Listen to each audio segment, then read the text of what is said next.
Acompañante.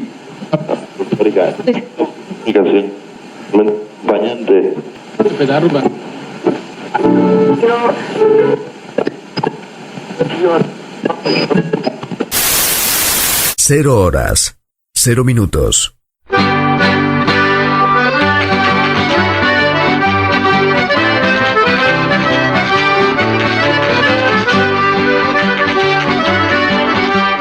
ABC, órgano de difusión de la Asociación Benéfica y Cultural del Partido de Corcubión.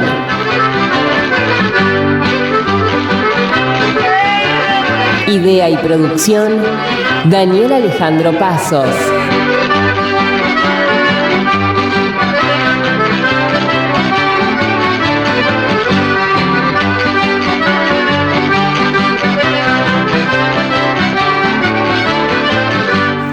Producción general, ABC del Partido de Corcubión.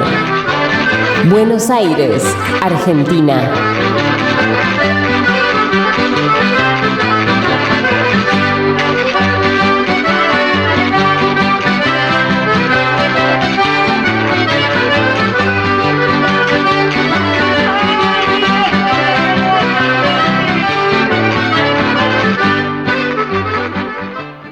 Hola, hola, ¿cómo les va? ¿Cómo andan? Como siempre digo, un programa más de Radio ABC, el número 133, para ser exacto, y hoy vamos a hablar de historias de migrantes. Sí, historias de migrantes, y vamos a hablar con una emigrante maravillosa de ahí, de la comarca del Deza, del centro de Galicia, del corazón mismo de Galicia, de lo que es el partido de la LIN. Ella se llama Celia Otero y escribió un libro maravilloso que habla sobre la historia de la inmigración, donde mezcla un poco una autobiografía con historias, con escritos. Muy interesante el libro, pero más allá de eso, la historia en sí de Celia Otero es una historia muy interesante de escuchar, como la de la mayoría de muchos de los emigrantes que han venido a este país. Celia vino de chica a la Argentina y bueno, todo eso hizo que le cambiara un poco la cabeza, y cuando ella creía que era 100% argentinizada, se dio cuenta que no era tan así, porque inclusive desde sus épocas del jardín de infantes, ya no decía no quiero, sino decía non queiro. Así que imagínense la galleguización tan interna que tenía, ¿no? Por supuesto, dentro de las historias.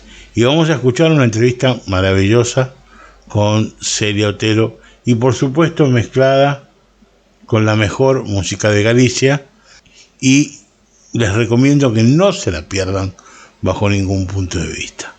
Nos vemos al final. Un beso grande.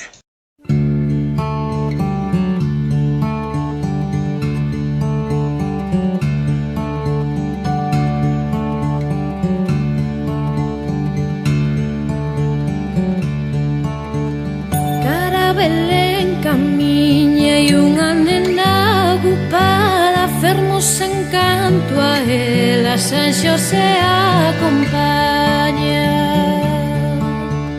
Chegaron a Belén e pediron pousada, responderon de adentro con voz alborotada.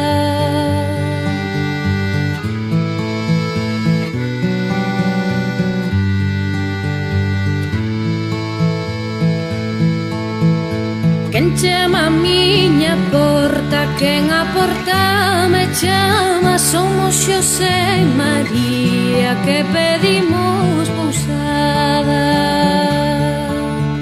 Se traen cartos que entren e se non que se vayan, cartos non traerei máis que un real de prata.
Buenos días, buenas tardes, buenas noches tengan todos ustedes. Un programa más, como siempre digo, de Radio ABC.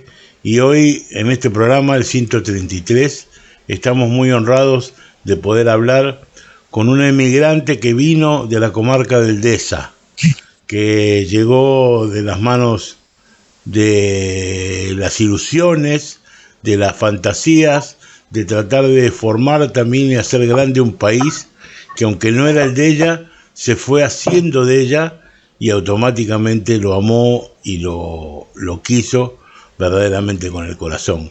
Ella llegó a un momento en el cual trabajó muchísimo hasta escribió un libro de una familia maravillosa, se llama Celia Otero y es una larinense, la cual queremos saludar y decirle: ¿cómo te va, Celia? ¿Cómo andás? ¿Qué tal, Daniel? Buenas tardes, buenas noches, buenos días, como decís vos, para vos y para todos los oyentes. Un placer estar compartiendo este rato en el éter, como se decía antes, ¿verdad? Exactamente. Celia, a ver, la necesidad de hablar con vos pasa porque nos cuentes un poco la historia de tu vida, que todas las historias de los emigrantes son un poco historias de superación. En estos momentos en los cuales lamentablemente se ve nada más que muchas veces la parte negra de la vida y no la parte blanca, en el sentido de que no se ve la parte de que uno necesita ver las luces, la iluminación, sentirse, bueno, lamentablemente ve la parte oscura, la parte que uno, la tristeza y todas esas cosas. Y sin embargo, el emigrante casualmente, que es el que vino lamentablemente porque había una parte muy oscura en el otro lado, vino a buscar iluminación a este país y la encontró de alguna manera. Entonces es un poco la palabra de aliento para todos aquellos que muchas veces escuchan la radio y dicen: ¿y qué hago? ¿Y qué hago? Entonces me parece que vos sos la persona ideal como para poder hablar un poco de esta vida, ¿no? Bueno, yo creo que soy... un poco, Celia. Yo y tantas otras personas que han hecho cosas muy, muy similares.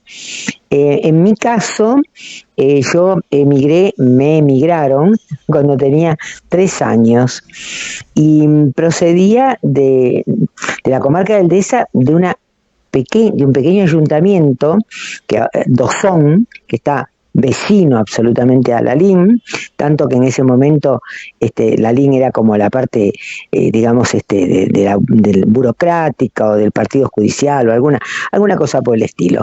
Pero yo recuerdo que las cartas que en ese tiempo se escribían, cuando yo ya sabía escribir y me pedían que escribiera los sobres, ponía Dozón, Lalín, Pontevedra, España. Eso no se me olvida.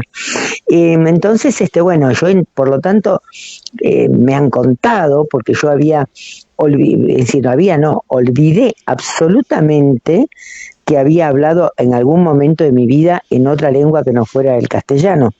Lo olvidé y de hecho... estudié ahora gallego, hice cursos con Brandeiro, maravilloso, y lo hablo pero con este tono porteño, que Brandeiro dice que ya hay que escribirlo, porque en realidad es un gallego con el tono rioplatense, que hablamos muchos.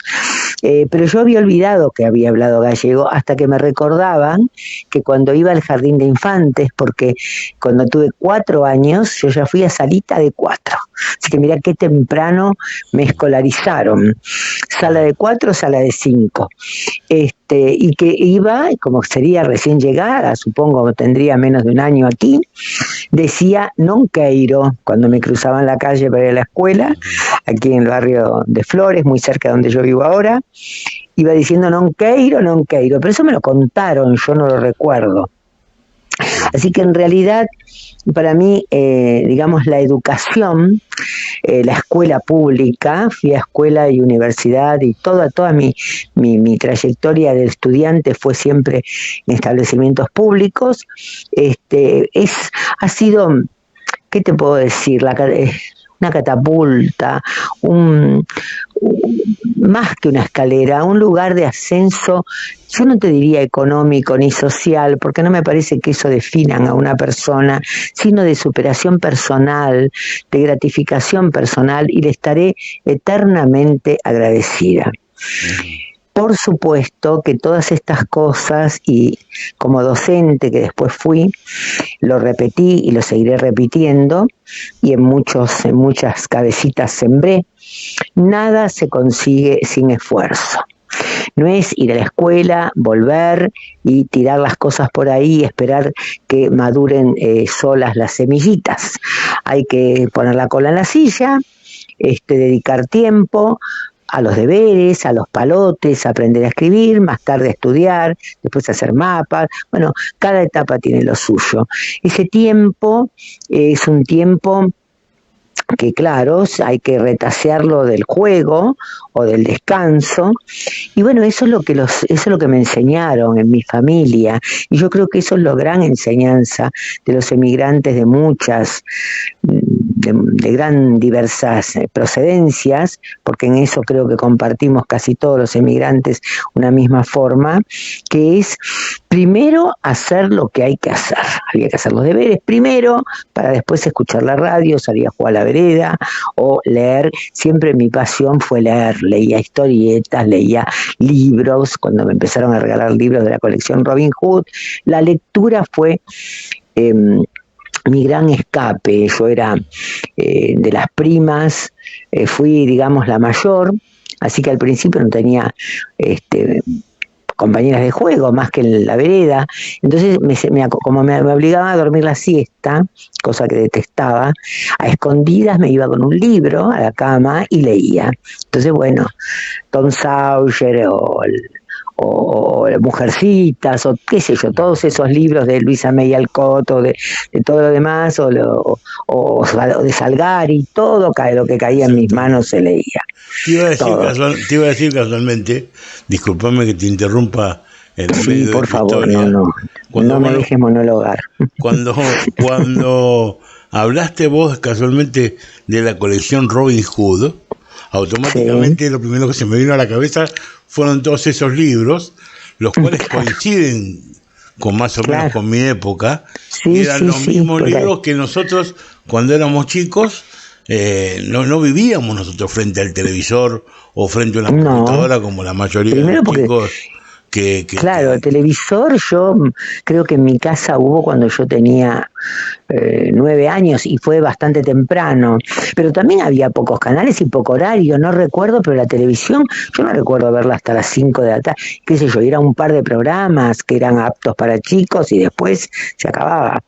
Sí, yo tomaba la leche con Piluso y después hasta la tarde, por ahí veía un dibujito animado a la tarde o algo por el estilo, y punto, se acabó, no había más nada. Y eso sí habías hecho los deberes, que era la primera pregunta.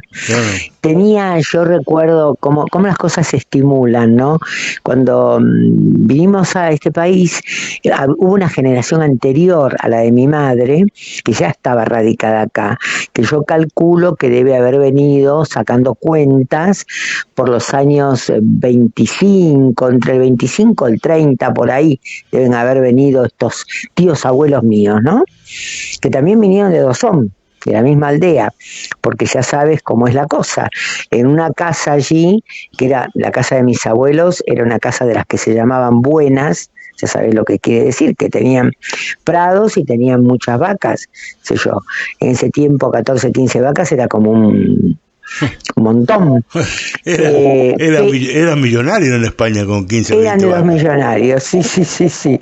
Pero en la casa hereda uno de los hijos, la mejora, por lo menos en esta zona, que es el que se va a quedar en la casa, y el resto tiene que buscar o casarse para afuera, como se llamaba, o emigrar.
Entonces, casarse para otra casa significaba y significa, porque yo que he viajado bastantes veces a Galicia y a la aldea y me encanta estar en la aldea, todas estas cosas las observo y las miro con una mirada así de comprender, y comprendí muchas cosas en mis viajes posteriores.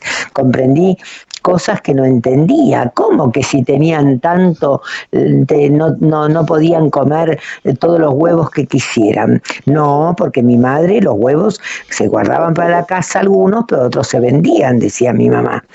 Y claro, es que eran épocas en que no había jubilaciones. En una casa solo entraba el dinero de los productos que se vendían excedentes. O sea, en la casa que había huevos suficientes y sobrantes, se vendían huevos en la feria. Todavía está la Feira da Gouxa, que está muy cerca. Ahora prácticamente van a comer el pulpo y la carne del caldeiro, ¿no? Ya se hace cada 15 días, pero es de la época medieval y todavía está en Dosón. Y ahí se vendían animales, se vendían cabritos, se vendían terneros, se vendían manteca, que con la leche se hacía la manteca batida, manteca casera, y bueno, todo eso yo lo escuchaba contar, y recién lo comprendí la primera vez que regresé a España, que yo tenía 21 años, y todavía no sé, ya no sucedía eso, porque ya había dinero que ingresaba a las casas a través de las jubilaciones, donde había mayores jubilados, ¿no? Y a través de la venta de terneros y qué sé yo. Pero yo vi 2 personas con un paraguas cuidando una vaca en un prado. Sí, sí. Eso lo tengo grabado en mi retina, como dirían, y claro, y vi también, escuché, después de 14 días de lluvia en el mes de enero, 14 días consecutivos de lluvia, de pronto, bajo la lluvia que no paraba, veo a la tía, la esposa del que quedó en la casa de mi mamá, de mi padrino, tía Maruja, que sale con un paraguas debajo del agua, y le pregunto a su hijo: ¿dónde va tu madre bajo esta lluvia? A tornar agua. ¿Cómo? Y sí, hoy nos toca y hay que poner la piedra. Digo, pero si está lloviendo hace 14 días, ¿para qué nos preocupamos del agua del riego? Bueno, porque esa es la costumbre. Tenían una disciplina con respecto a esas cosas, porque eran parte fundamental de su vida con respecto a lo que es el trabajo en la aldea. Yo he hablado de la supervivencia. Claro, y mucha gente, yo he hablado con mucha gente de la aldea, y por ejemplo, quedarse un día más con agua que ya pertenecía al vecino era casi como una pena de muerte prácticamente. Totalmente, ni hablar de correr un marco. Bueno. Puede haber una muerte. Y he visto, y todavía no sé si voy ahora, que espero poder no tardar mucho en volver, pero estuve hace 2 años, y todavía vi pequeños leiros o eidos, porque no sé bien la diferencia entre el leiro, el prado, el que es de regadío. Bueno, hay toda una taxonomía de nombres que yo cada vez que voy averiguo y escribo en una libreta para hacerme un poco de antropología de la aldea. Y a lo mejor en el medio de varios terrenos, por decirle así, uno ve uno chiquitito, irregular, con forma triangular y con, qué sé yo, 2 coles en el medio. Entonces pregunta: ¿y eso que está ahí? ¿Por qué está cercado? Porque no es nuestro, es de la vecina de no sé dónde. ¿Y para qué quiere ese lugar ahí, que lo único que tiene que hacer es pisar todo para llegar? Bueno, pero se lo queremos comprar y no lo vende. O al revés, si fuera de ellos no lo venderían ellos, porque es el tema de no le voy a conceder al otro lo que le viene bien, si no me lo paga 10 veces más. Pero ese fue el problema más grave que tuvo Galicia. La concentración, claro. La historia, que fue el minifundio. Sí, el minifundio, exacto. Exactamente. Exacto. El minifundio fue lo que empobreció a Galicia durante totalmente de acuerdo. Años. Totalmente, y la concentración no se hizo todavía en todas partes, porque, por ejemplo, en Dosón no. y yo recuerdo haber escuchado a un tío mío decir hace 20 años, que no son tantos, es que yo decía, pero tienen que hacer la concentración, fui a Padrón y ya se hizo, no me vengas con eso, porque aquí correrá sangre. ¿Pero por qué? Porque no, lo que me van a dar no va a ser igual, porque no se mide en metros, bueno, si no se mide en metros, que se mida en producción, pero algún equivalente, y si hay que perder, se pierde, pero a la larga se gana. No. En eso los gallegos somos muy particulares. Sí, yo creo que el minifundio, que si no lo has vivido, no lo entiendes. Por eso cuando yo escribí, años después, primero que a través de la historia y después de mi especialización en historia económica, bueno, por supuesto que minifundio, latifundio, propiedad feudal, todo ese tipo de cosas las fui aprendiendo desde lo académico, ¿no? Y me sirvieron muchísimo para interpretar cómo el modo de producción de alguna manera genera un tipo de sociedad. No es gratuito, se ve después en muchas otras cosas. Un modo de producción minifundista, si bien Galicia se liberó digamos, de la dominación señorial, que no se liberó el sur de España tempranamente, pero claro, este minifundio que los dejaba reducidos a una economía de subsistencia, de autosuficiencia, al que tenía tierra. El que no, como decían allá, fulano ¿y quién es fulano que uno veía sentado a la mesa? Y fulano es como es de la casa, porque fue un criado aquí siempre. La palabra criado tenía el verdadero sentido, que era alguien de otra familia que, o yo preguntaba si era huérfano, no necesariamente, era alguien que no podían alimentar en su casa porque no tenían suficiente para darle de comer literalmente, y entonces algunas familias de la aldea a los 5 o 6 años o antes ya le daban de comer algunas cosas y después iba y ayudaba en las tareas y era el criado, pero un criado de la familia. Eso era con hasta hoy yo creo que si uno busca entre las personas mayores de las aldeas se encuentra ese tipo de situaciones y de relaciones. Yo la verdad que cada vez que pude viajar a Galicia me descubrí cosas nuevas, ir caminando y que se me parara un señor mayor y me dijera, todos saben, porque uno no sabe a quién ve, pero ellos saben quién es uno. Eso también lo aprendí. Entrar a tomar un café, ir a pagar, estar acompañada, y cuando voy a pagar ya está pago. ¿Cómo que está pago? ¿Quién pagó? Ese señor que está allá. Entonces uno mira y ese señor yo no lo conozco de nada. ¿Cómo va a pagar el café o lo que fuere? Entonces me dice, tú no me conoces, pero yo conozco a tu familia. Tú eres de la casa de los Bardelás y yo en la casa de tu abuelo, bla, bla, bla, bla, bla, bla. O sea, ellos saben que uno no es de ahí, entonces cuando llega ya todo el mundo sabe que va a venir fulanita. Y claro, cuando ven una persona que se la distingue por cómo habla, qué sé yo, por muchas cosas, ya saben quién es. Y bueno, eso de la otra cosa que me impactaba muchísimo al viajar, me sigue impactando, y para un emigrante es fundamental, es ir al cementerio, o sea, alrededor de la iglesia, porque empezar a encontrar los apellidos de todos mis antepasados, y además todos son pequeñas bóvedas de apellidos cruzados, entonces a uno se da cuenta que ese minifundio, en la época que no había autos, también llevó a que los casamientos fueran como en Escocia, de clanes. Se casaban los de la aldea y a lo sumo con los de la aldea vecina, o hasta donde se pudiera llegar a pie, y punto.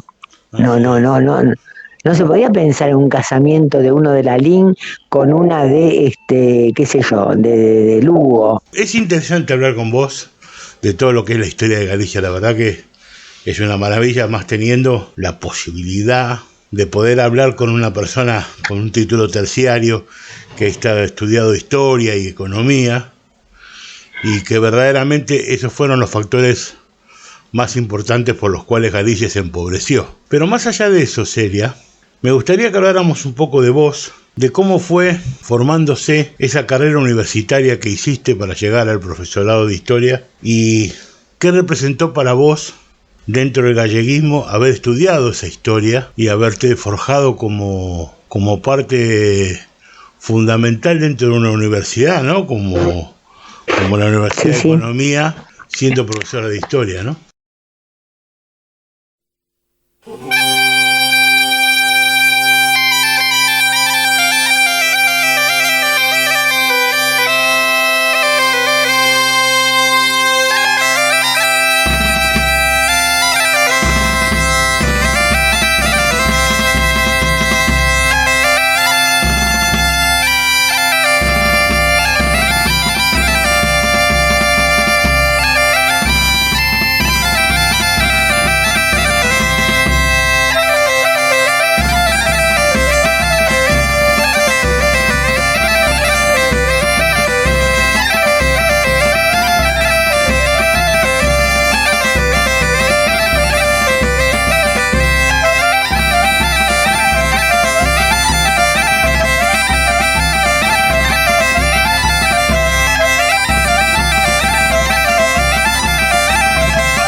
Sí. En la Facultad de Ciencias Económicas hice la maestría en Historia Económica y después di clase allí hasta hace pocos años. Bueno, para mí ya te dije, la educación fue todo, porque no solamente la posibilidad de un progreso social o económico relativo, porque ya sabemos que no sos una estrella de rock, pero sí porque uno se siente que comprende la vida y la analiza de otro modo. Bueno, yo hice mi escuela primaria aquí muy cerca de donde vivíamos, que era una media cuadra. Yo vivía a media cuadra de la Plaza Irlanda, en Donato Álvarez y Gaona, para ubicarte. Y la escuela estaba allí. Después, cuando ya estaba terminando la primaria, mi familia se mudó al Gran Buenos Aires por una cuestión de que, por un cambio de actividad comercial, etcétera. Entonces fuimos a vivir a General Rodríguez, que ahora últimamente suena demasiado en las noticias. Hasta hace unos años era ignoto, que es una localidad que está a unos 30 kilómetros o menos, 20 kilómetros más acá de Luján, más cerca de Luján, entre Moreno y Luján. Sí, camino para Open Door y todo lo demás.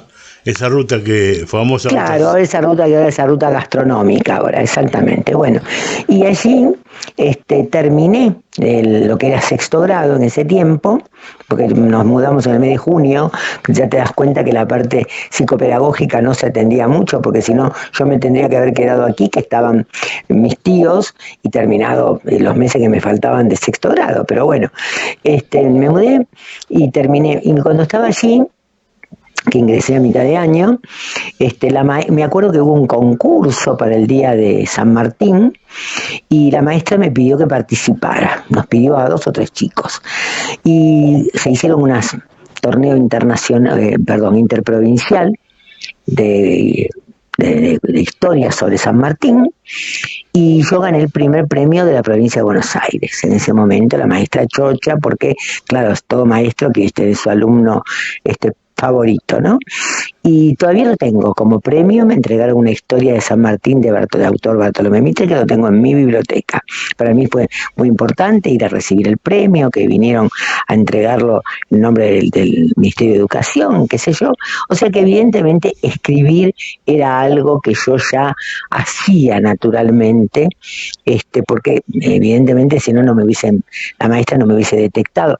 Recuerdo que años antes, aquí en la escuela Facundo Subiría, que todavía está, donde así hice toda la primaria, muy a menudo la maestra, cuando terminaba de hacer una redacción, me decía, fulana y mengana a la dirección para que la directora lea las redacciones que hicieron. O sea que escribir siempre era algo que me gustaba. Pero después me casé muy joven, tuve mi primera hija, que hoy no vive, que ha sido el gran golpe con que me esperaba la vida, que fue médica, y después tuve una segunda hija que hoy vive y es diputada de la ciudad, y bueno, durante ese tiempo yo trabajé en una empresa automotriz como secretaria bilingüe, porque había estudiado francés junto con el secundario. Y llegó un momento en que, pero siempre tenía latente las ganas de continuar estudiando en la universidad. Solo que en aquel tiempo yo tenía el título de perito mercantil, porque vos no sabés decir que los gallegos mandaban a sus hijos siempre a seguir algo que tuviera que ver con lo comercial. La maestra de sexto le había pedido a mi madre que me mandara a seguir magisterio, porque decía que me veía grandes dotes para la docencia. No se equivocó. O por lo menos, no sé si dotes, pero vocación. Pero mi madre y mi padre dijeron, no, tiene que seguir perito mercantil, porque con eso se consigue trabajo en un banco, qué sé yo, qué sé cuánto. Y en aquellos años, el título de perito mercantil no te habilitaba para seguir carreras terciarias vinculadas con lo humanístico. Solo podías seguir derecho o ciencias económicas. Por lo tanto, estuve intentando derecho, fue el golpe de estado de Onganía, era muy duro, la universidad en ese tiempo estaba todo lleno de fuerzas de seguridad. Bueno, me casé, todo lo que te cuento, y postergué esa etapa del estudio. Pero cuando tenía mis dos hijas pequeñas, la más chiquita de 1 año y medio, mi esposo insistió, verdaderamente, mi esposo es madrileño, vino de tan chico como yo, pero nació en Madrid, y siempre le hago bromas acerca de que no todo el mundo puede ser gallego, ese privilegio es de pocos. Es tan argentino como yo, porque vino de muy chico, y entonces un trabajador, un tipo que se rompió el alma para mantener a su familia, pero que insistió en que hiciera mis estudios terciarios. Así que fue el gran impulsor. Y yo hice por eso que con vocación y estudio y esfuerzo se puede lograr. Yo hice la carrera en el menor tiempo posible por los horarios de turnos de materias, con mis dos hijas, teniendo a mis dos hijas. Así que la más chica se crió viéndome estudiar y haciendo dibujitos para no aburrirse, o sea que no hizo falta enseñarles que había que estudiar porque lo vieron. También les sirvió para decir que docentes no querían ser, porque después me veían dar clase y los sábados y domingos corregir y preparar clases. Entonces una siguió medicina y la otra siguió abogacía, la más chica. Eso es para mucha gente que no sabe cómo es la vida de una maestra. O sea, pues muchos dicen, bueno, no, la docencia, guarda con la docencia, porque la docencia implica bien hecha, implica un trabajo casi, no te digo de 24 horas, porque algo tenés que dormir y algo tenés que comer, pero implica un laburo, está todos los días de trabajo. Sí, sí, todos los días y todo el día y los fines de semana, porque además yo tuve mucha carga horaria, porque bueno, había que sostener económicamente la vida y en la docencia, si querés trabajar las 4 horitas, no va. Entonces, y además a mí, te voy a decir con honestidad, Daniel, eh, cuando me jubilé, extrañé, me fui llorando. Y si hoy, hoy mismo doy a veces clases ad honorem, obviamente, a hijos de amigas, de mi hija, me dicen, por favor, sálvamelo, que está con historia un problema. Siempre me gustó. Nunca me resultó un peso, ni siquiera cuando tenía alumnos difíciles o lo que fuera, la ejercí como un privilegio y le estoy muy agradecida, no volvería a elegir esa misma profesión. Pero bueno, mientras me dediqué a eso a full, tan a full como lo que te digo, que había días que comenzaba a las 8 menos cuarto de la mañana, con lo cual salía de mi casa a las 7. Y había un día, los días martes, que volvía a 11 y cuarto de la noche, para que te das una idea, porque pasaba por 3 colegios y la facultad con 2 cursos de 75 alumnos cada uno. Sí. Así que cuando llegaba ya no tenía ánimo ni espíritu. Pero por eso en ese tiempo yo digo, pobre madrileño, te veía en cuentagotas. Bueno, él también estaba muy ocupado y cuando me veía a la noche y me quería hablar los martes le decía, no me hables porque no te voy a contestar. Yo ya no quería nada. Pero ¿sabés qué pasa? Y el otro día hablando con Nelia Jorge Conde, que también es galleguísima, aunque no haya nacido allá, le pasa como a mí y con María Núñez. Nos es muy difícil a un descendiente de gallego rechazar trabajo, porque nos han inculcado que el trabajo es un privilegio. Entonces la otra vez yo la veía a María Núñez, que es periodista, trabajaba en el Inca, y me dice, estoy escribiendo algo, no sé para qué me metí en esto, pero me convocaron y vos sabés que nosotros no podemos decir que no al trabajo, te entiendo, le dije. Entonces a mí me pasaba eso, me llamaban, no es que yo iba a buscar. Entonces me decían, se necesita cubrir unas horas de historia en tal cosa seria, por favor, porque te llama el jefe de departamento, que pinque, pero imposible decir que no. Entonces, lo mismo cuando empecé, estaba cursando la maestría y ya me estaban diciendo que necesitaban una ayudante de cátedra y después un adjunto, ya la había terminado. Y primero tenía que ir a Avellaneda, después ya me dijeron, no, para que no vayas a Avellaneda, elegí la sede que quieras. Entonces, me iban haciendo el boca a boca y me fui llenando de trabajo, porque era casi imposible decir que no, era como rechazar algo que otra gente nunca le quité el de nadie, por supuesto, ¿no? No, pero bueno, es un problema, mira, Celia, sí. es un problema que lo tenemos genético. O sea, el gran fracaso de mi vida fue por querer abarcar muchísimo más de lo que yo podía hacer trabajando. Sí. Y por culpa de querer abarcar por muchísimo más, porque yo no decía que no a nada. Vos tampoco. Llegó un momento también que al final terminé perdiendo trabajos, perdiendo pareja, perdiendo todo. O sea que, en definitiva, es una cuestión innata en el gallego que dice, a trabajar hay que trabajar, como sea, pero hay que trabajar. Aunque sea con una pierna, para trabajar. Sí, es exagerado. Y efectivamente, claro, eso, la única ventaja con respecto a la educación de la familia es que tus hijos te ven haciendo eso, ya no necesitas decir que hay que esforzarse, que tienen que tener mérito. Todo eso está dicho con el ejemplo directamente. Entiendo la situación de lo que es el trabajo y la responsabilidad del trabajo, como te contaba. Así que en eso tenés razón. Ahora, ¿cómo fue tu vida volcándote a través de este libro que escribiste?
teus soños para baixar. Dorme, neno, tes que soñar, viaxando nos teus soños vaise a chegar. Dorme, neno, tes que dormir, e dende as estrelas vaite sorrir.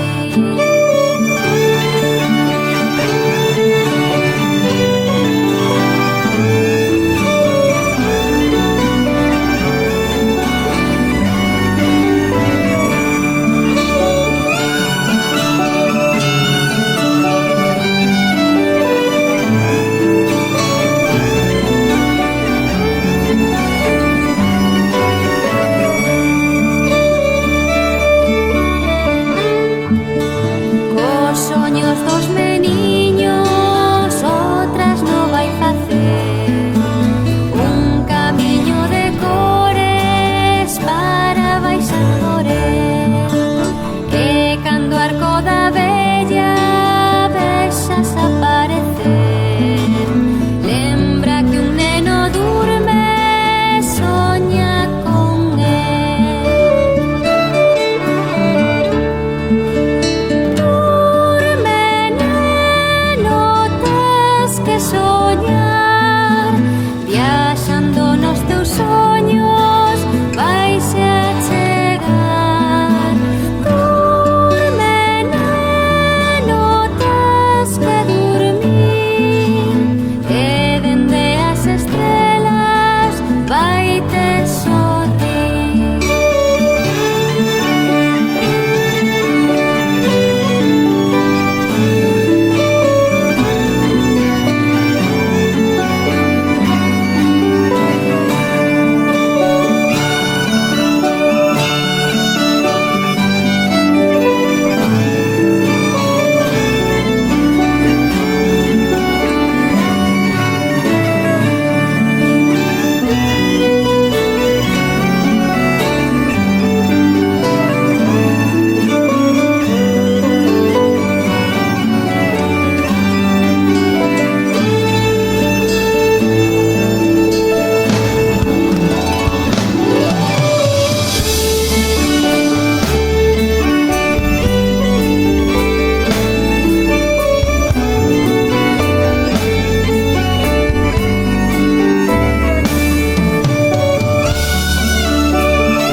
Mientras duró toda esa etapa de febril actividad docente no me quedaba tiempo. Por lo tanto escribía historia, escribía para libros para historia, escribía para congresos, escribía eso. Pero cuando me fui desocupando de labores docentes, fui dejando una parte de la actividad docente y quedándome con otra, empecé a... descubrí en Facebook, una amiga de origen gallego con el que había estudiado la carrera de historia también, que nos habíamos encontrado juntas, me dice: ¿vos no estás en el grupo de gallegos y descendientes de gallegos de Facebook? Y le digo, no sabía ni que existía. Entonces me dice, pero yo te pido a mi instancia y te pido que te aceptan. Bueno, el primer día que me presenté en el grupo, que no se presenta, gracias por hablar, yo en vez de presentarme yo, escribí un texto que llamé Galicia Profunda. No me preguntes por qué. Y empecé a explicar cómo esta Galicia profunda, que no es la misma que la Galicia marítima, obviamente, esa cosa de los tollos, de los eidos, del estilo callado, bueno, la personalidad, lo que sea, no voy a desenroscar ahora aquí. Y lo que me sucedió fue que a las pocos horas o menos de horas, empezaba a encontrar una repercusión enorme de comentarios sobre lo que había escrito. Entonces, mis hijas, que para ese tiempo ya eran adultas, me dicen, ay mamá, pero mirá que bien, si vos siempre escribís. Bueno, yo había participado una vez para los 25 años del CBC de la UBA, de un concurso, y había ganado el primer premio con un ensayo. O sea, siempre tuve esta cosa de que me gustaba escribir, pero hay que tener tiempo. Y entonces me dice, mirá, y yo descubrí en el Facebook algo, en las redes, ¿no? Lo bueno que es que no lo tuvieron todos los escritores de otra época, que vos escribís ahora y a la hora ya sabés cómo cayó lo que escribiste. Ya ves que hubo empatía del otro lado, que el otro te contesta, me hiciste llorar porque me hiciste acordar a mi abuelo no sé qué, y eso te retroalimenta. Entonces, yo lo que hice fue decir, bueno, dentro de 3 o 4 días escribiré otra cosa. Y así me hice el hábito de escribir, yo no recuerdo si era 1 o 2 veces por semana, pero tenía una frecuencia. Y claro, a la medida que escribía, iba escribiendo cosas que mi memoria traía. Estas escenas que yo te contaba de las 2 personas con un paraguas y una vaca, la escena del agua, la mata que yo había presenciado, bueno, cosas de la cultura gallega. Y bueno, así durante bastante tiempo, y un buen día, en el año 2017, mi hija mayor estaba por irse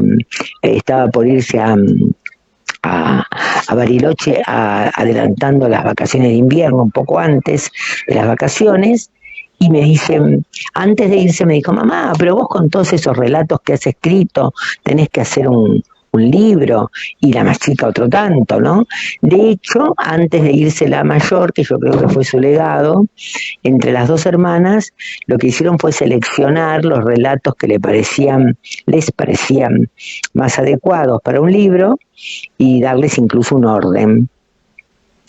Y bueno, mientras Laura se fue, de viaje, yo lo llevé, acompañada de Cecilia, lo llevé a la editorial Corregidor, que me dijeron que los iban a leer y me iban a contestar.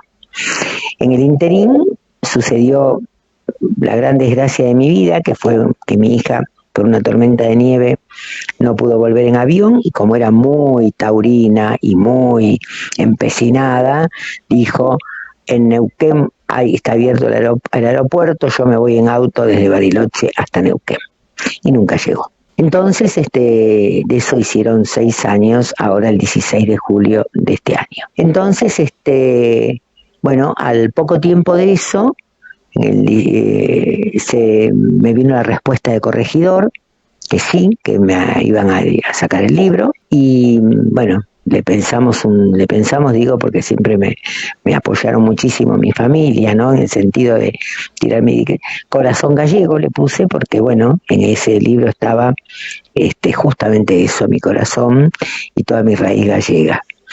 Y ese libro tiene relatos que son algunos de personas que he conocido, en otros casos hay historias que fusiono, como pasa con la realidad ficcionada, ¿no? Que uno a veces toma licencias y toma una cosa de uno y otro de otro, y otras cosas que son absolutamente verídicas, salvando nombres o todo lo que pueda, bueno, como pasa con ahora se estila muchísimo la historia ficcionada o la biografía ficcionada.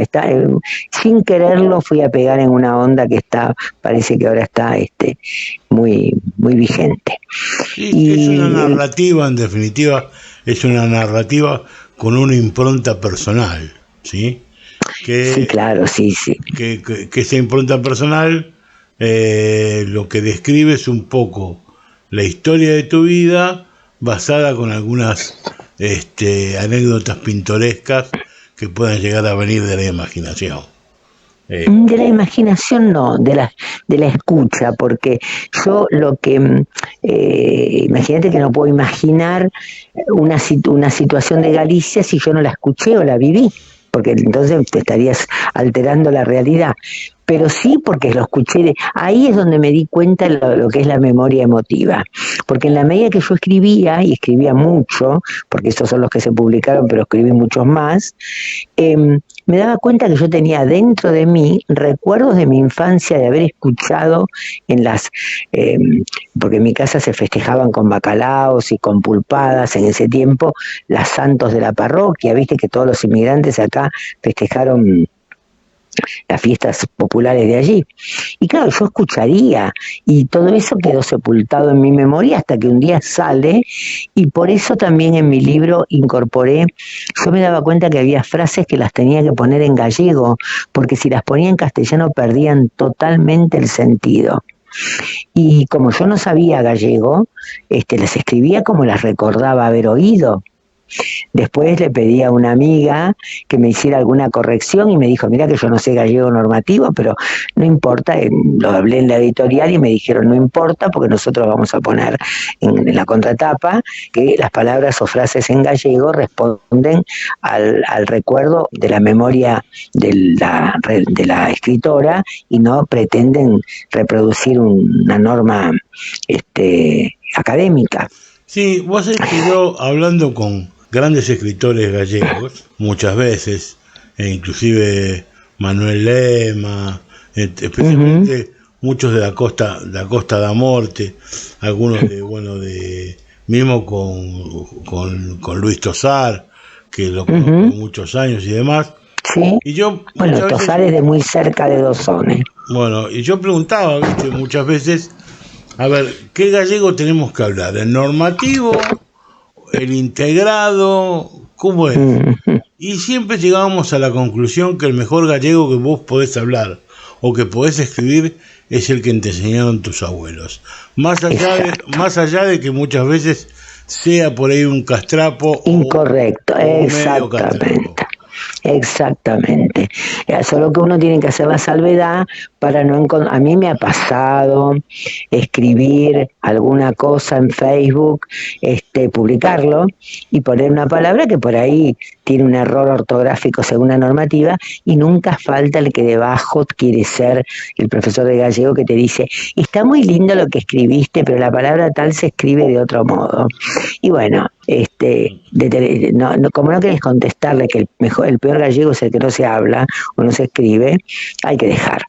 Pero exactamente, en una lengua como la nuestra, prohibida durante tanto tiempo de ser enseñada en las escuelas, es casi imposible que exista de pronto entre la gente que lo habla. Cuando yo voy a Galicia me doy cuenta que la gente lo habla en sus casas, en la aldea, que no lo habla en general en los comercios. La gente joven no habla gallego, salvo que estén en un ambiente literario gallego, si no habla gallego.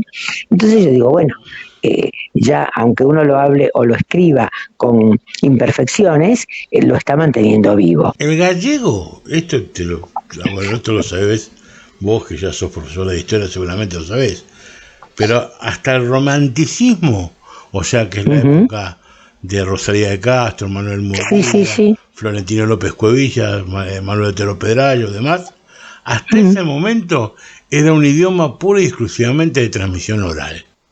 Claro, sí. En ese momento se empezaba a tener, por supuesto que hubo grandes escritores gallegos anteriores, sí, que fueron que llevaron la lengua y que por eso se mantuvo también un poco la escritura, claro, sí. Todo. Pero fue muy difícil, o sea, mantener eso cuando vos tenés millones de personas o hablando una lengua de transmisión. Que va modificándose de aldea en aldea. Aún hoy los instrumentos de labranza se llaman man y chan, en algunos lugares son con N y en otros son con U. La presentación de mi libro, que siempre le voy a agradecer al Centro Galicia su generosidad, y después a ABC en el mismo plano, a ABC de Corcubión, que me ofreció el lugar, o sea que lo presenté en los dos lugares, en diciembre en el Centro Galicia y en marzo en Corcubión. Y hubo más de 125 personas, muchísimas. Con lo cual, gente que había venido porque me quería conocer de leerme. Pronto me sentí, digo, ¿cómo es esto? ¿Cómo que me se hacen cola para que les firme el libro como si fuera una persona famosa que no lo soy? Porque me leían fíjate lo que son las redes. Y tengo gente que es amiga, que me habla con un cariño impresionante todavía hoy, a partir de la conexión a través de la escritura. A mí me ha dado muchísimo la escritura y me alegro mucho de haber incursionado en ello. Entonces después de eso dije, tenemos que hacer otros encuentros y armamos lo que con un grupo de amigas que nos conocimos a partir de la escritura, de que ellas leían, armamos un grupo que hacíamos fiadeiros, porque yo me acordaba que mi madre hablaba de que cuando era chica había el lugar de la casa que era el fiadeiro, donde se hilaba la lana y se tejía en los telares. Y se hablaba, se chismorreaba y se hacían noviazgos y todas las cosas que se hacen en los lugares de reunión de personas. Otros jugaban a las cartas. Antropológicamente, los grandes lugares donde se convivía y se hacían prácticamente familias eran cuando llevabas el maíz o el trigo al molino, que claro, semanas, una noche de moinho, el fiadeiro, exacto, como vos decías, exacto, las esfolladas, exacto, que eran, o sea, sacar la mazorca, sí, las hojas, esa mazorca, exacto, sí, son las esfolladas, o sea, en la era, eso, en la era, esas son los grandes lugares comunicacionales en los cuales se formó Galicia.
Exacto, entonces bueno, ahora vos fíjate lo que es, que cuando a mí se me ocurrió lo del fiadeiro, para que lleváramos, juntarnos, lo convocamos por las redes, ¿no? Cada uno trajera algo para leer o para decir, no teníamos dónde, porque nosotros no teníamos institución alguna, y nos prestó el café en Vedra, el lugar del bar, con lo cual teníamos la máquina del café haciendo ruido, pero nos juntamos ahí 30 personas. Me acuerdo que vino un señor que había escrito su propia biografía, que la tengo, y la trajo, lloró cuando me la entregó, emocionante, lo tengo filmado por mis amigas, y bueno, cada uno leyó algo, y bueno, hicimos un primer fiadeiro. El segundo ya lo fuimos a hablar a la Comisión de Cultura del Centro Galicia, y bueno, Vilalén, que escuchó la petición, dijo, sí, cómo no, si esta señora vino, presentó su libro, qué sé yo. Entonces hicimos un fiadeiro maravilloso, porque dijimos cada uno traiga, como ahora nos tejemos lana, el que hace crochet o que tiene cosas de España bordadas a mano, o que bueno, y entonces se hizo una muestra de lo que traía la gente, y bueno, y pasamos un PowerPoint con música y canciones, y hicimos al paso un paso de comedia que armé así con 3 personajes femeninos, que eran 3 señoras de aldea que se hablaban, pero a su vez al bien estilo de aldea. Yo hablo y te digo qué lindo que está todo, pero por detrás digo hago mi crítica, esta cosa bien. Bueno, así que hicimos una especie de dramatización así, lectura, etcétera, etcétera. Eso fueron dos oportunidades, y después de eso, que íbamos a seguir con esto, bueno, en parte la vida misma y la pandemia, y después ahí, entonces, en realidad, por las redes también, a través de lo que escribía, me contacta una persona y me dice, pero ¿dónde naciste? En Dosón, pero eso pertenece a la comarca de Aldesa, ¿sí? ¿Y cómo no estás en el centro de la LIM? Bueno, qué sé yo, porque entre otras cosas no estoy, porque pasé toda mi vida haciendo cosas que tenía que hacer para trabajar. Y bueno, empecé a participar del Centro Lalim, y ahora hace ya creo que 2 años, yo nunca me acuerdo los años, soy la presidenta de la subcomisión de Cultura. Y desde ahí entonces realmente pude enfocar esto de que Galicia también es más que la mata y las filloas, es más que la gastronomía. Estamos ahora vamos a presentar el día 3 de septiembre una antología, porque hicimos durante la pandemia, hicimos Zooms. El Zoom que hicimos en la pandemia era La Lareira. Ese era el otro nombre, que es otro lugar de, como vos sabés, de socialización. Entonces hacíamos La Lareira semanalmente, que teníamos a veces 20 personas en el Zoom, y cada uno hacía lo que quería, o hablaba, ordenadamente, o cantaba, o contaba de dónde había venido, un lugar de comunicación, y nos conocimos muchos que ahora siguen participando, obviamente. Eso fue durante la pandemia, y también organizamos ahí 2 certámenes, 2 años seguidos. Se llamó de literarios Letras con Morriña, que eran poesías y relatos vinculados con la raíz gallega. Y como tenían un primer premio, un segundo premio, que ya los premiamos, los jurados fueron nada menos que Rui Farías, Carlos Brandeiro, Marta Villar, siempre, y por supuesto José Luis Giovane, que es presidente de la institución, ¿no? Y bueno, premiamos, pero después empecé a encontrarme que había quedado una cantidad, porque se nos presentaron como 250 trabajos en total, una barbaridad. Entonces yo digo, esto es una pena, porque no podés premiar más que a 2 de cada categoría y te queda todo el resto. Y es un material de memorias, porque si bien no tenían que ser memorias, vos te dabas cuenta al leer que todo o casi todo estaba basado en historias que les habían contado de su familia. Y bueno, yo propuse, junto con Alberto Sánchez, propusimos hacer una antología con aquellos, seleccionando de los no premiados los que nos parecieran de mayor valor, porque tampoco podías poner todos, Y bueno, fue un trabajo intenso, llevamos más de un año trabajando en eso, pero el día 3 de septiembre nos quedó preciosa. Se presenta una antología que tiene 280 páginas, y que reúne lo premiado y los seleccionados no premiados, y que nosotros lo hacemos como una contribución a mantener escrita la memoria de mucha gente que contó a sus nietos, a sus hijos, o que escribió en primera persona. Y verdaderamente así es. Hoy mismo recibí un correo electrónico de uno de los publicados que agradece mucho, dice que ahora está viviendo en Pontevedra, pero que agradece mucho que sea publicado su relato porque es la historia de su padre.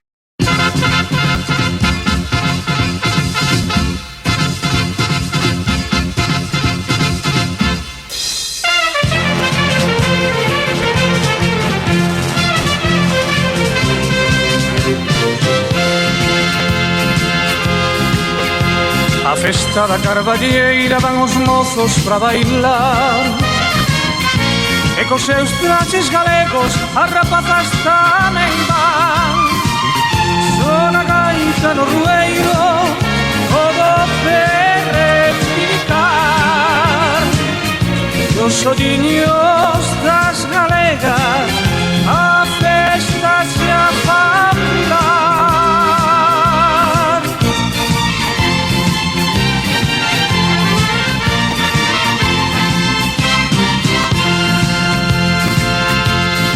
Ollos galegos, sol refulgente, brillan la gente, todo solar. Ollos galegos, a hermosura, que con dulzura fanme soñar.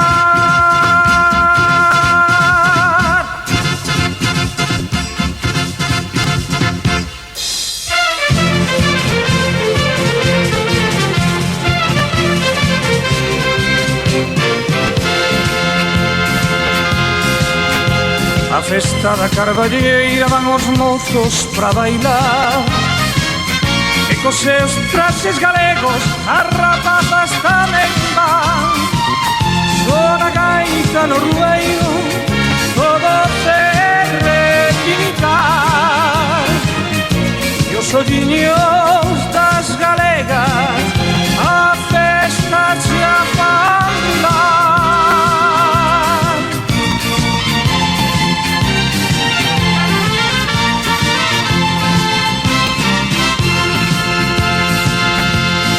Ollos galegos, sol refulgente, brillan la gente, todo solar.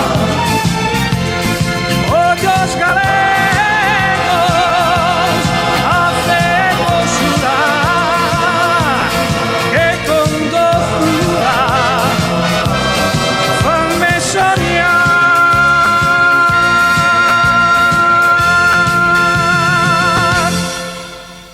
Y bueno, hoy en día que la recuperación de la memoria es un motivo de muchas de las universidades españolas, la de Zamora, la de Valencia, por ejemplo, están haciendo recopilación de cosas de archivos de la memoria de la emigración.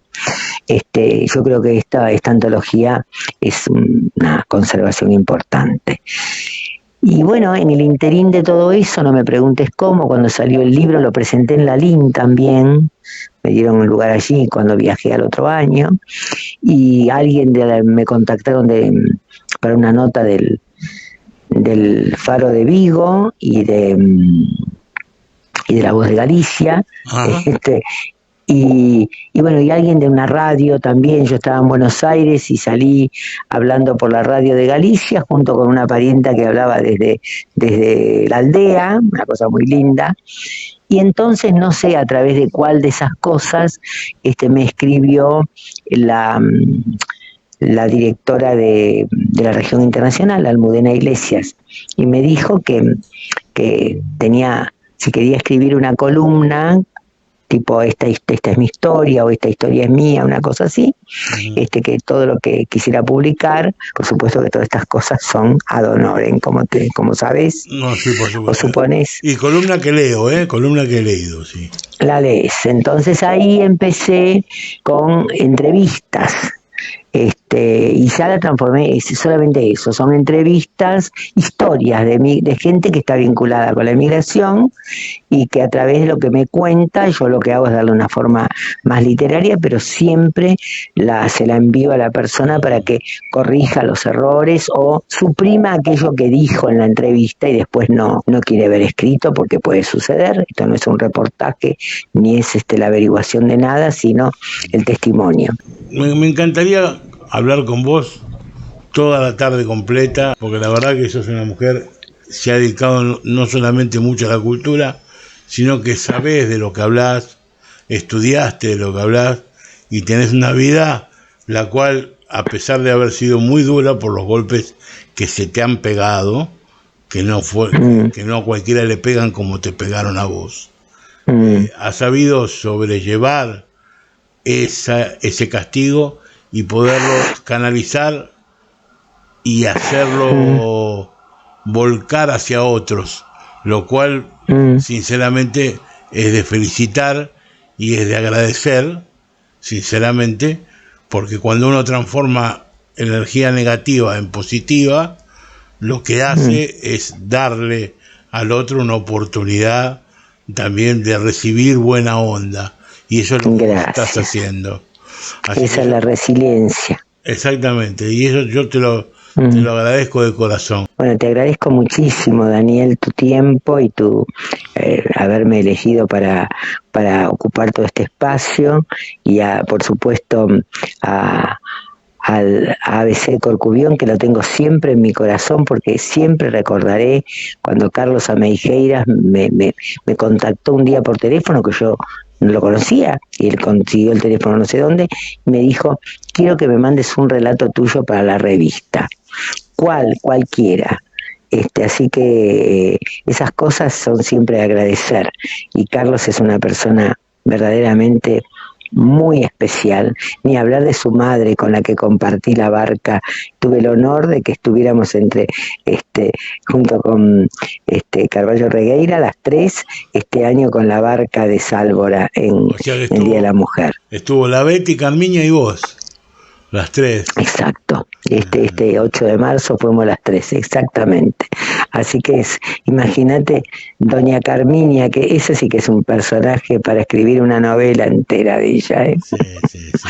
La verdad que sí. Yo cada vez que hablo con ella, yo siempre la cargo mucho, ¿no? Porque yo la tengo adoptada como una mamá del corazón, ¿viste? Claro. Y ella me tiene adoptada también como un hijo del corazón. Es más, me llama cada 2 por 3 y me dice: ¿necesitas algo? Pedime por favor las cosas, no te olvides de pedirme las cosas, porque a mí si no me lo pedí, después no me digo, no me acuerdo. Tranquila, Carmen, que está todo bien. Bueno, entonces yo Qué maravilla. Sí, la quiero mucho, la verdad que sí. Una bella persona, y yo creo que cuando uno puede hablar de alguien diciendo que es una buena persona, eso que parece tan devaluado hoy, son los valores que tenemos que rescatar y que los emigrantes los hemos traído. A veces después tuvimos que hacer caparazones para sobrevivir, y algunos perdieron esa sensibilidad porque tuvieron que sobrevivir en el medio de mares muy tenebrosos, ¿no? Yo te dije vine con mi madre. Yo conocí a mi padre cuando ya era adulta, porque yo fui de la típica casa en la cual mi madre y mi padre no se casaron porque las familias no terminaron de acordar. Claro. Bueno, yo soy de la típica familia de que mi bisabuelo, en paz descanse, se casó 3 veces con 3 mujeres distintas. Y tuvo 4 hijos con cada una. Pero ninguna sabía de la existencia de la otra. No, un despiole bárbaro ese. Algún día si querés, yo hablé con Pablo Flores, que viene seguido a casa y es un gran amigo. Y le dije, bueno, algún día voy a ir yo a dar una conferencia, si quieren, no sé si de mi vida, pero sí de la historia de determinadas cosas, de parte de lo que yo viví, del galleguismo que yo viví, que hay mucha gente por ahí que lo vivió, pero hay mucha otra que no lo vivió, y que necesita conocerlo, ¿viste? Porque, o sea, yo conocí hasta la tercera generación. O sea, mi bisabuela Ramona, en paz descanse, murió a los 93 años en su cama, acá en el barrio de Caballito, ¿viste? Entonces, o sea que vos en tu caso emigraron tus bisabuelos. Mis bisabuelos y tus abuelos. Y mis abuelos emigraron acá a Buenos Aires. Y tus padres nacieron acá. Exactamente. Yo soy segunda generación de gallegos. De argentinos, sí. O sea, soy... Sí, de argentinos descendientes. Exactamente, de argentinos descendientes, pero que se ha galleguizado totalmente. Yo soy una persona totalmente galleguizada, o sea... Sí, es que... Si me preguntan cuál es mi esencia, yo siempre digo la misma, yo soy gallego de Buenos Aires. Claro, exacto. Bueno, por eso hablábamos de que esto de que hablamos en gallego con otro acento, pero bueno, porque precisamente esto es como a ver, tampoco el castellano se habla igual en España que en Argentina, y no se habla igual en Córdoba que en Buenos Aires, y no se habla igual en Jujuy que en, qué sé yo, que en Entre Ríos. O sea, las lenguas adquieren la modalidad del lugar en que están. No, son algo, es lo más móvil y lo más dúctil que existe. La lengua está viva, nunca es algo que está rígido. Así que, y la esencia de la galleguidad. Bueno, a vos te voy a tener que encontrar también para una entrevista para la región. Vas a tener que devolverme la entrevista. No hay ningún problema. Esa historia de los bisabuelos es imperdible. No, por supuesto. Bueno, gracias Daniel por todo, y gracias al público y a la audición y al programa, que siempre es excelente. Muchísimas gracias. Bueno, muchas gracias y hasta la próxima, ¿sí? Hasta la próxima. Chao. Buenas noches, buenos días, buenas tardes. Buenas noches, buenos días, buenas tardes. Chao. Y hasta aquí un programa más de Radio ABC. Queremos agradecerles, como siempre, a todos ustedes que están del otro lado y que nos escuchan semana a semana.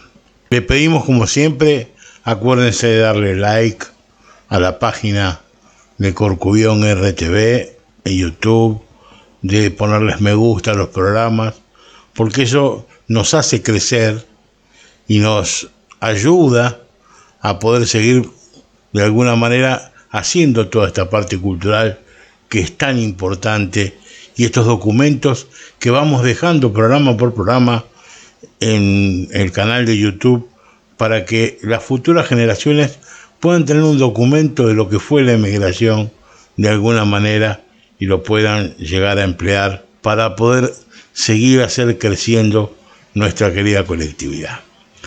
Nos vamos a ir hoy con un especial. Vamos a hablar de una persona que se llama Xavier Blanco, que es de Moaña, en la provincia de Pontevedra. ¿Qué particularidad tiene Xavier Blanco?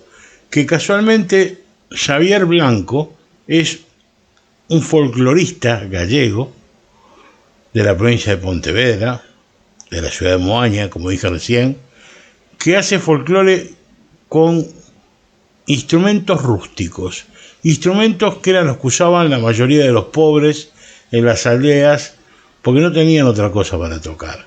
Entonces, con lo que podían se inventaban un instrumento y podían llegar a tocar cosas muy interesantes y muy lindas. Voy a contar un poquitito nada más, unos minutitos nada más de la vida de Xavier Blanco. Este es un recuperador de los instrumentos más tradicionales y acaso más olvidados, que son los instrumentos pobres. Eran instrumentos empleados por el pueblo llano y sencillo cuando no había otras posibilidades de hacer música y animar una fiesta o cualquier de las veladas provocadas por el devenir diario de la vida misma.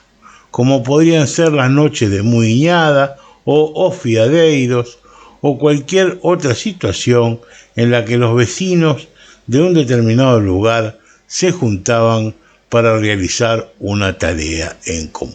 Cualquier cosa vale para hacer música, como lo demostró Xavier Blanco, que fue mostrando y fue sacando desde unas simples tijeras de las que arrancó sonidos de percusión para acompañar sus cantos, hasta una humilde paja de centeno convertida en una flauta o gaita. En medio, Xavier también utilizó botellas de sachos, rústicas panderetas y un sinfín de artilugios al alcance de cualquiera que los desarrolló la magia de la música más tradicional, sin que faltase también alguna magistral interpretación de la gaita. En definitiva, ¿quién es Xavier Blanco?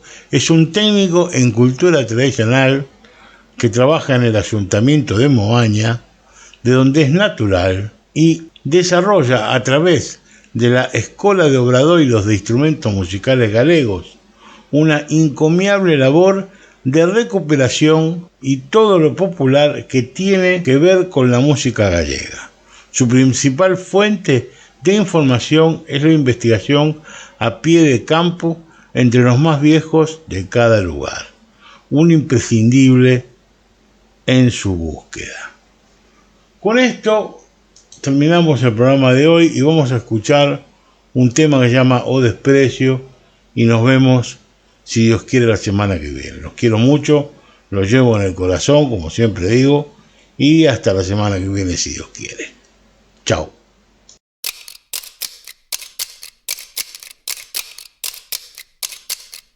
Deses que andan no baile, non todos parecen ben. Un parece un cudo, un pote, outro rabo de sartén, outro rabo de sartén. Ai la lelo, ai la lalo.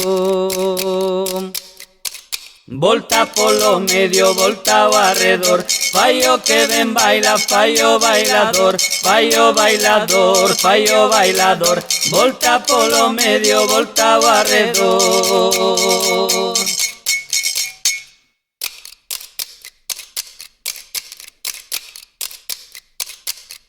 Andi vecheste alabando de que as tiñas a pares. Eu non che beso ningunha, dime por donde as traes, dime por donde as traes. Ai la lelo, ai la lalo. Volta polo medio, volta ao arredor, fai o que ben baila, fai o bailador, fai o bailador, fai o bailador. Volta polo medio, volta ao arredor.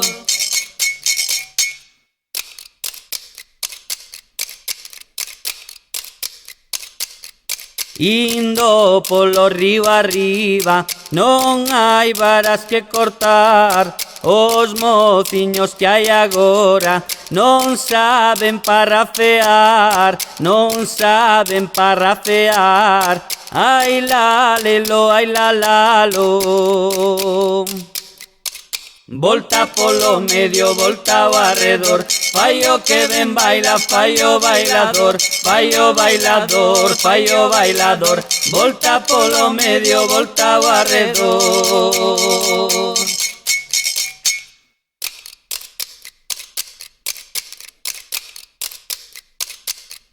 Se o gastache no gastaras, non cho mandamos gastar. De 7 mozas que miras, dinos calas de lograr, dinos calas de lograr. Ai la lelo, ai la lalo. Volta polo medio, volta ao arredor, fai o que ben baila, fai o bailador, fai o bailador, fai o bailador. Volta polo medio, volta ao arredor.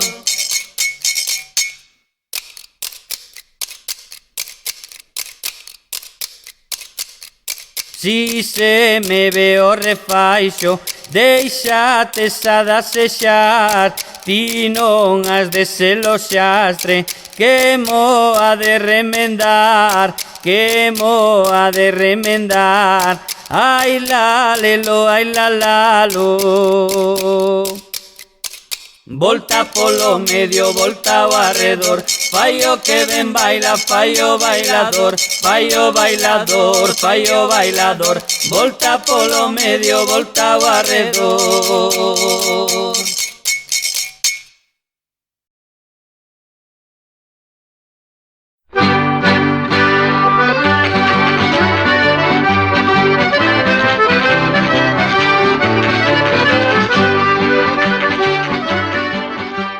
ABC, órgano de difusión de la Asociación Benéfica y Cultural del Partido de Corcubión.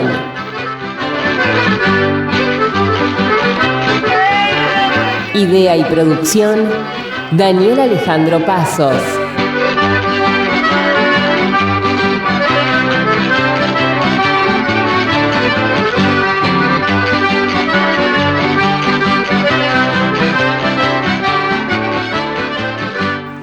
Producción general, ABC del Partido de Corcubión, Buenos Aires, Argentina.